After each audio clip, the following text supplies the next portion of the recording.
Hello student, pharmaceutical organic chemistry part 2 जिसका subject code है BP301T जो कि बेस्ड है AKTU B pharma second year semester 3 के सिलेबस पर। इसका 26 लेक्चर्स मैं आज लेकर आया हूँ। इसके पहले अब तक जो 25 लेक्चर्स हुए हैं उसमें 1 से लेकर 10 तक के लेक्चर्स में आप लोगों ने यूनिट 1 में बेंजीन के बारे में स्टडी की। लेक्चर्स 11 से 21 तक आप लोगों ने यूनिट 2 में phenol, aniline and aromatic acids के बारे में स्टडी की। एंड फ्रॉम लेक्चर 2 से 25 तक आप लोग पढ़ रहे हैं यूनिट 3 में फैट्स एंड ऑयल के बारे में। इस फैट्स एंड ऑयल्स में हमने जो है फैटी एसिड की रिएक्शन, हाइड्रोलिसिस की डिफिनेशन, हाइड्रोजिनेशंस की डिफिनेशन के बारे में लेक्चर 2 में स्टडी की। लेक्चर 23 में हमने इनकी कुछ इम्पॉर्टेंट रिएक्शन के बारे में कंटिन्यूएशन में स्टडी की, जैसे सैपोनिफिकेशन रिएक्शन क्या होती है, रेजिडिटी ऑफ ऑयल क्या होता है और ड्राइंग ऑयल्स क्या होता है। साथ में आपके सिलेबस में है significance and principle of analytical testing of various fats and oils. तो इसमें हम लोगों ने लेक्चर 24 में एसिड वैल्यू के बारे में डिटेल में हम लोगों ने पढ़ा और साथ में लेक्चर 25 में हम लोगों ने सैपोनिफिकेशंस वैल्यू के बारे में स्टडी की। अगर आप लोगों ने अभी तक ये लेक्चर्स नहीं देखे हैं और इनका स्टडी नहीं किया है तो आप इनका जो लिंक है डिस्क्रिप्शन बॉक्स में दिया गया है वहाँ पर जा करके इन लेक्चर्स को आप लोग देख सकते हो। और अगर आप लोगों ने अभी तक चैनल को सब्सक्राइब नहीं किया तो चैनल को सब्सक्राइब भी कर लें, जिससे कंटिन्यूएशन में आप लोगों को जो नए लेक्चर्स बनते हैं वो आपको मिलते रहें। आज का एक छोटा सा लेक्चर्स मैं लेके आया हूँ। लेक्चर्स का नाम है significance and principle of ester value. तो इसमें हम लोग एस्टर वैल्यू के बारे में जानेंगे और ये आपका एक छोटा सा लेक्चर्स है, क्योंकि ये लेक्चर पिछले जो प्रैक्टिकल हैं एनालिटिकल वैल्यू में एसिड वैल्यू सैपोनिफिकेशंस वैल्यू पर ही बेस्ड है। तो अगर आपको पहले से एसिड वैल्यू सैपोनिफिकेशन का प्रैक्टिकल नहीं पता है तो आप लोग एस्टर वैल्यू का प्रैक्टिकल नहीं जान पाओगे। तो कंटिन्यूएशन में 24-25 लेक्चर अच्छी तरह देखें, उसके बाद में 26 लेक्चर्स पे आए। तो पहले हम लोग जान लेते हैं कि what is the ester value. Ester value is defined as the number of milligrams of KOH required to react with glycerol after saponify 1 gram of fat और ऑयल। तो जितना KOH सोल्यूशन ग्लिसरॉल को कंज्यूम करने के लिए लगेगा उस value को हम लोग एस्टर वैल्यू के नाम से जानते हैं। ठीक है, तो ester value represent the value of glycerol. इसको एक दूसरे तरीके से भी समझ सकते हैं। तो पहले यहाँ पे अगर हम इसकी कैलकुलेशन की बात करें तो ester value is calculated from saponification value and acid value.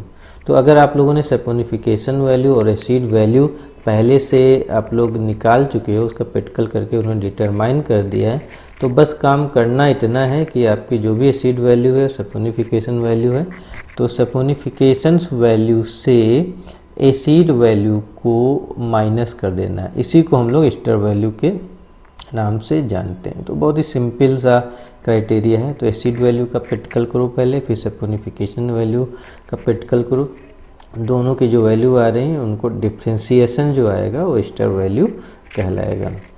तो इससे ये पता चलता है कि एस्टर वैल्यू जो कंबाइंड एस्टर्स हैं उसके बारे में हमें जानकारी देता है। जैसे आपका जो ग्लिसरॉल होता है, ग्लिसरॉल में आप लोगों ने देखा कि आपके जो 3 O ग्रुप होते हैं यहाँ पे, तो फ्री वाला जो फैटी एसिड होगा उसके बारे में जानकारी नहीं देता हमें। फ्री फैटी एसिड जो हैं आपके एसिड वैल्यू से निकलते हैं, उनको हम यहाँ पे माइनस कर देते हैं। तो यहाँ पे जो एस्टर जुड़े होते हैं उस एस्टर को ब्रेक करता है, इस बॉन्ड को ये ब्रेक करता है। तो केवल ये कंबाइंड हैं, ये आपका जो एस्टर्स है, ये एस्टर है, ऐसे यहाँ पर एस्टर होगा, यहाँ पर एस्टर होगा, इस कंबाइंड एस्टर की जानकारी देता है। और ये कंबाइंड एस्टर किससे जुड़े होते हैं? ग्लिसरॉल से जुड़े होते हैं। जब इससे रिएक्शन होगी KOH से तो ये बॉन्ड ब्रेक होगा। तो ईच बॉन्ड ब्रेक होने में एक KOH लगेगा। यहाँ पर भी 1 KOH यूज होगा, यहाँ पर भी 1 KOH यूज होगा, यहाँ पर भी KOH यूज होगा। तो इससे यहाँ पे ये क्लियरिटी पता चलती है, ग्लिसरॉल का हम लोग पता लगा सकते हैं। तो एक ग्लिसरॉल मॉलिक्यूल से 3 KOH मॉलिक्यूल की रिएक्शन होगी।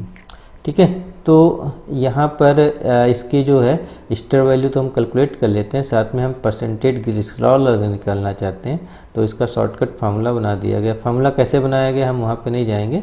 इसका फार्मूला है स्टर वैल्यू, जो स्टर वैल्यू यहाँ पे आप लोगों ने निकाली हुई है, स्टर वैल्यू से 0.054664 से अगर आप इंटू कर दें, मल्टीप्लाई कर दें, तो ग्लिसरॉल का परसेंटेज निकल के आ जाएगा।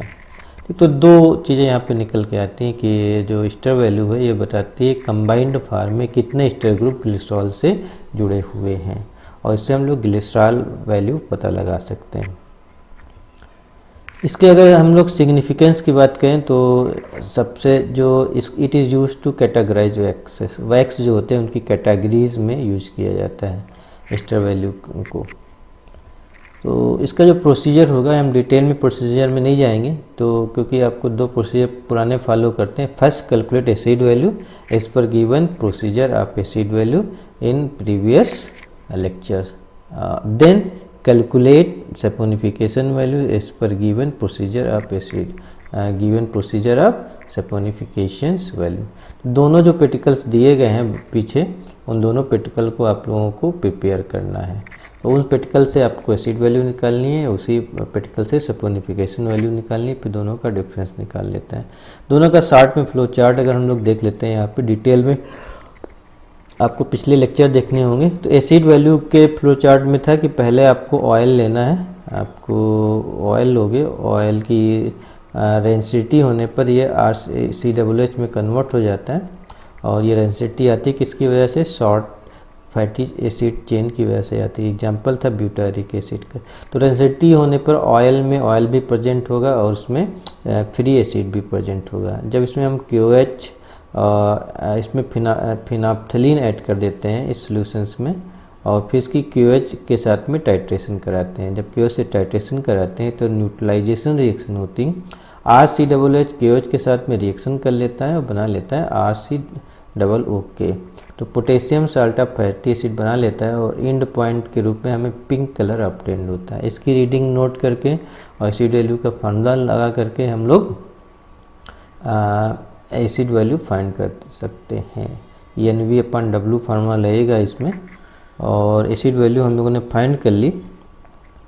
फिर ऐसे ही जो लास्ट पेटिकल में हमने सैपोनिफिकेशन वैल्यू निकालना बताया था, सैपोनिफिकेशन वैल्यू का पेटिकल करेंगे। इसमें फैट और ऑयल लेते हैं,